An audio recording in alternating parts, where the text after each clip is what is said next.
Hi friends, ഇന്ന് നമ്മൾ നോക്കുന്നത് ഫോട്ടോഷോപ്പിൽ ഇങ്ങനെ നമ്മുടെ ഇമേജിന് ഫ്രെയിമുകൾ വയ്ക്കാമെന്നാണ്. ഞാനിവിടെ കാണിക്കുന്നത് 3 വീഡിയോകളാണ്.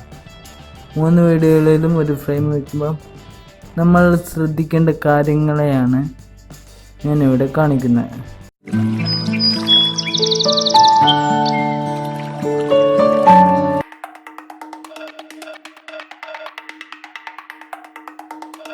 ആദ്യത്തെ രീതിയിൽ നമ്മുടെ ഫോട്ടോഷോപ്പിൽ പുതിയൊരു ഡോക്യുമെൻ്റ് ഉണ്ടാക്കണം.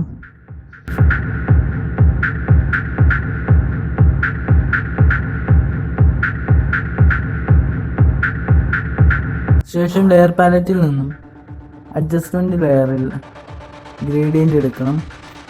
നമ്മൾ നേരത്തെ ഫോർഗ്രൗണ്ട് കളർ ബ്ലാക്കും ബാക്ക്ഗ്രൗണ്ട് കളർ വൈറ്റും ആക്കിയാൽ ഗ്രേഡിയൻ്റ് നമുക്ക് ഇതേ രീതിയിലാവും ലഭിക്കുക. ഇനി ഇവിടെ നമുക്ക് ലീനിയർ എന്നത് റേഡിയലാക്കാം. ഇനി ഇവിടെ നമുക്ക് റിവേഴ്സ് ഓൺ ആക്കാം. അതുപോലെ സ്കെയിൽ വരൊക്കെ മാറ്റം വരുത്താം. ഇതെല്ലാം നമുക്ക് ചെയ്യാവുന്നതാണ്. ശേഷം നമുക്ക് ഈ ഡോക്യുമെൻറ്റിലോട്ട് ഒരു ഇമേജ് കൊണ്ടുവരാൻ ഫയല് പ്ലേസ് എന്നതെടുക്കുക. അവിടെ നിന്നും വേണ്ട ഒരു ഇമേജിനെ സെലക്ട് ചെയ്ത് താഴെ കാണുന്ന പ്ലേസ് എന്നത് ക്ലിക്ക് ചെയ്യാം. അപ്പോൾ നമുക്ക് ആ ഇമേജ് ട്രാൻസ്ഫോം ടൂളോട് കൂടി വരുന്നതാണ്. ആൾട്ട് ഷിഫ്റ്റ് എന്ന കീയോട് കൂടി നമ്മുടെ ഡോക്യുമെൻറ്റിൻ്റെ വലുപ്പത്തിനനുസരിച്ച് നമുക്ക് ഇമേജിനെ മാറ്റാവുന്നതാണ്.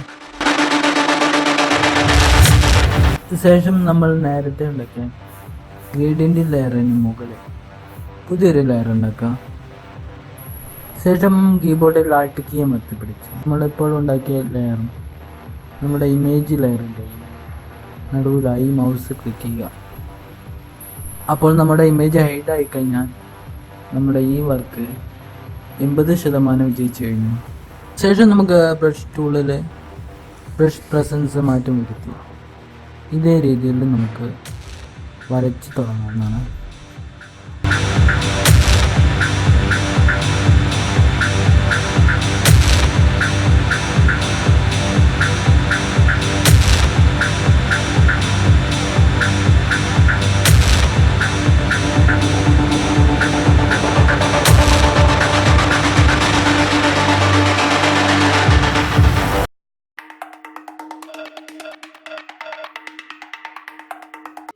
അടുത്ത രീതി നോക്കാം. നമുക്ക് ഇമേജ് ഫോട്ടോഷോപ്പിൽ നേരെ ഓപ്പൺ ചെയ്യാം.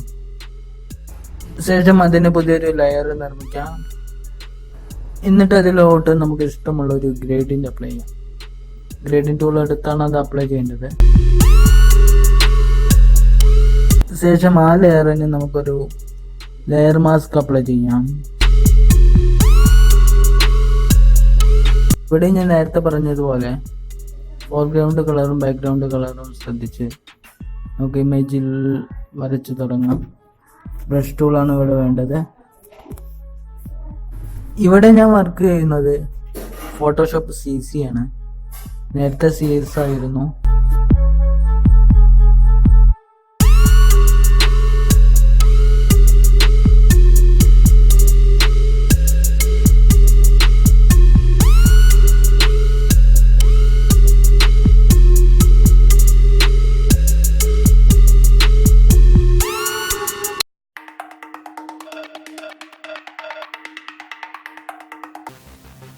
ഇവിടെ മൂന്നാമത്തെ രീതിയിൽ ഞാൻ CS6 തിരിച്ചു വന്നിരിക്കുകയാണ്.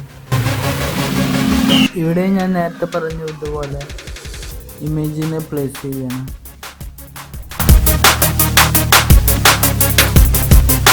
ശേഷം ഇമേജിനെ ഞാൻ ട്രാൻസ്ഫോം ചെയ്യുന്നില്ല. അവിടെ പുതിയൊരു ലെയർ ഉണ്ടാക്കി അവിടെ ഗ്രേഡിയൻ്റ് അപ്ലൈ ചെയ്യാം.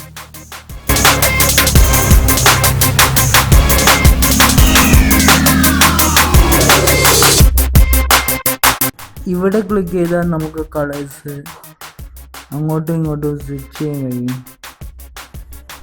ശേഷം നമ്മൾ നേരത്തെ പറഞ്ഞതുപോലെ ഇമേജിനെ ഇറേസ് ചെയ്ത് കളയാണ്.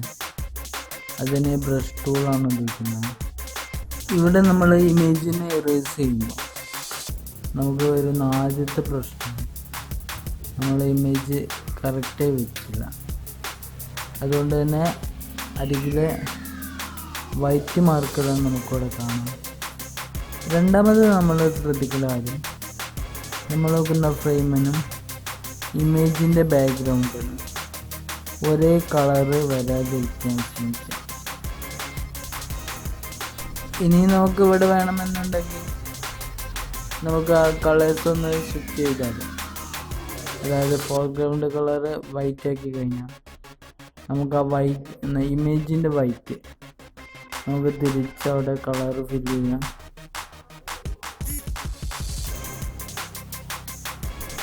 ഇവിടെ ഞാൻ പറഞ്ഞതെല്ലാം നിങ്ങൾക്ക് മനസ്സിലായി എന്ന വിശ്വാസത്തോടെ ഉൾക്കാഴ്ചയിൽ നിന്നും ഞാൻ